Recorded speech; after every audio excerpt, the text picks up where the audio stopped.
Okay, welcome to our very first note set for EECE212, where we'll be talking about linear algebra.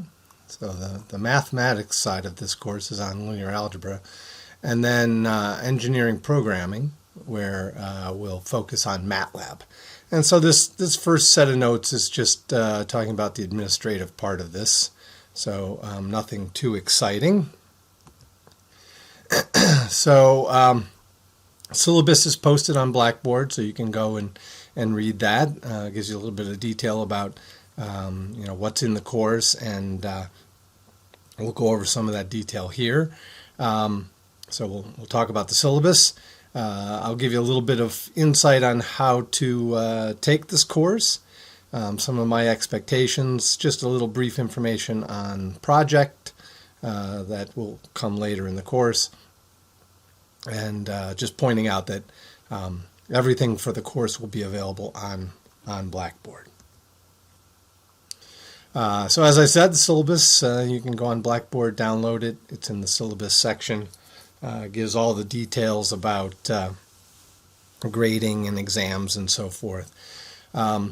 So as I said, the course is broken into two parts, linear algebra part and engineering programming part. So the linear algebra part, I try to teach this as not just a straight ahead theoretical math course, although we do have to get into some of the math details, but we don't really do any proofs. So if you took this course in a math department, it would be a lot of proving theorems and so forth. Here our goal is to just try to understand what is linear algebra, how does it work, what insight does it give to us, and also along the way, but especially towards the end of the course, what are some of the applications of linear algebra to electrical and computer engineering. So the linear algebra side of the course will be evaluated by some homework assignments and some exams. So there's more detail on the homeworks and exams in the syllabus. And the homework, I'm expecting you to give it your best shot. You might not get it absolutely correct. I won't kill you for that, but I need to see that you're making an honest attempt at doing the homework. It's really the only way that you'll learn it well enough to be able to perform well on the exams. On the programming side, we're going to be focusing on MATLAB, which is one of the most popular programming languages for solving engineering problems. It's really not a programming language that allows you to create, computer applications, although they have been moving in that direction. But it really is a tool for engineers that allows them to do computations. I don't know why that just popped up, but I don't know what it's saying. We'll just hit X on that and hope it doesn't pop up again. So as I was saying, MATLAB does allow you to solve problems computationally, but it also allows you to set up simulations of systems and electrical and computer engineering processes so that you can kind of simulate what would go on in the real world. But because we're doing this in the context of linear algebra, we will focus on application of matrices and vectors and some related functions. And so there will be a bunch of labs, and you'll have to submit some lab reports for those. And then, as I said, there will be a final project that will draw on your abilities to program in MATLAB that you've learned throughout the semester. So just some advice on how to take this course. Look, do not treat this as just I've got to check off these boxes and get through this course. Worst way in the world. This is fascinating stuff that is extremely useful to electrical and computer engineers. I know you're saying, yeah. Every professor says that, but really, every course that you take that's the foundation of your major is something that you will build upon in subsequent courses. So trust me, this is not a course that you'll take and put away forever. This is a course that provides a foundation that you'll build upon and then can use and exploit throughout your career. So my goal as a teacher here is to all right, let's see, keep the color scheme. What do I got to do here? Keep the color scheme. Don't show this message again. All right, good. I think we're done with that now. So my goal is if you're willing to work hard, and you're going to have to work hard to succeed at this course.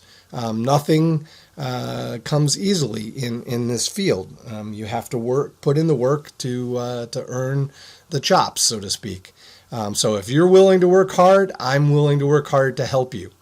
So that's my promise to you. And what I'm trying to do is get you to think about how to approach these problems. Do not treat this as when I see this set of words, I do this set of steps. That may have worked in your earlier courses, but you're transitioning into the kinds of courses where you have to start thinking about what does it mean? How do I do this? What's the important parts? And the problems that you'll see won't just be canned regurgitation of problems that you've seen before. If that sounds horrible to you, maybe this isn't the right path for you to go down, because that is engineering. You'll have a set of tools available to you, and you'll have a problem that you need to solve, and you'll be wondering, how do I do that? And you got to sit and think and be creative, and that's what engineering is about. So hopefully I'll be able to convey to you the way to think about and approach such problems. So like I said, the goal is to not just get the result, but to understand why the result turned out the way that it did.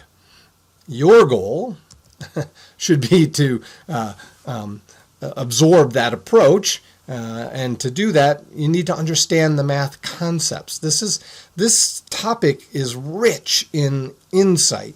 It really is a fascinating area, and if you master it, it really becomes a super strong tool for solving engineering problems. So don't just try to figure out, well, here's a canned series of steps I need to go through. Master the concepts, and you'll be off to a great start in your engineering career. And then on the MATLAB side, you're going to have to become capable of using MATLAB. Obviously, MATLAB is a huge program, and there's thousands and thousands of commands, so you can't learn them all. But you need to learn the basic syntax of the major commands, but you also need to learn how to write programs in MATLAB. And if you've done programming before, some of the concepts are basically the same, but the gist of it is just a little bit different. And what you'll need to be able to do is take these math concepts that we're learning in linear algebra and use them in conjunction with MATLAB to solve problems.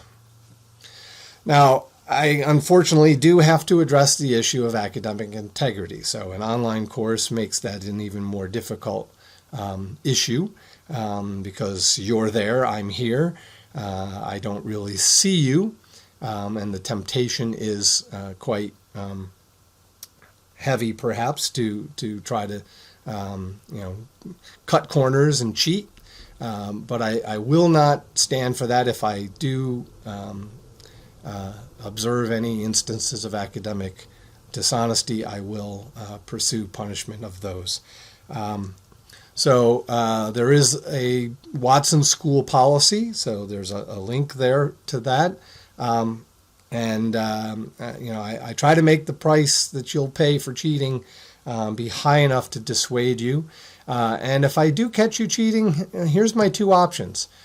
So I either punish you or I do nothing. And by do nothing, I'm basically punishing the rest of the class for not cheating. So I will almost always choose to punish you for having done something that is not allowed. And the standard punishment that I give is, so whatever the entity is on which you've cheated, I will give a grade of 0. So if it happens to be the project, or an exam, that's a big cost. And then in addition to that, so that 0 grade will be factored in to find out what your course grade would be, and then I will reduce it 1 letter grade from that. So if you start, after the 0 is counted, if your grade is a B minus, you'll end up getting a C minus for the course. So just please do not do this. There is proctoring, which will be required for the exams. The labs do not need to be proctored. Homework obviously does not need to be proctored. And there's information online on the Blackboard page about the proctoring. So it is in-person proctoring. Remote proctoring, where somebody at some web-based company far from you sits there and watches you on a camera. Oh, there's my dog barking in the background. So yes, I am recording these at my home. So you will occasionally hear my dog barking in the background. Anyway, so the remote proctoring will not work in this course, because the way that I do it is I email a PDF of the exam to a physical proctor whom you have to meet with in person. That proctor will then print the PDF exam, administer it to you just like in a real class. That way you'll have an actual real exam, not just clicking A, B, C, or D for some multiple choice problems online. The proctor will then scan that completed exam and mail it back to me, preferably by email. A little bit of information on the project. So this will be something that I'll provide a topic to you. It'll be using MATLAB programming rather than just computing at the command line, as we'll talk about. And you'll have to submit a short report focused on explaining what you did, why it worked the way that it worked, and how you tested it to be sure that it works the way that you intended. I'll give you about 2 weeks to work on the project. May have to be adjusted a little bit based upon the fact that this is an online summer class. But I'll try to give you about 2 weeks to work on the project, if at all possible. This will be done individually, so no working with others, and you're expected to write your own MATLAB code for this, not just go slogging around the internet to find something that will solve the problem for you. So my challenge is to compose a topic that will make it hard for you to just go out and grab some code and slap it together.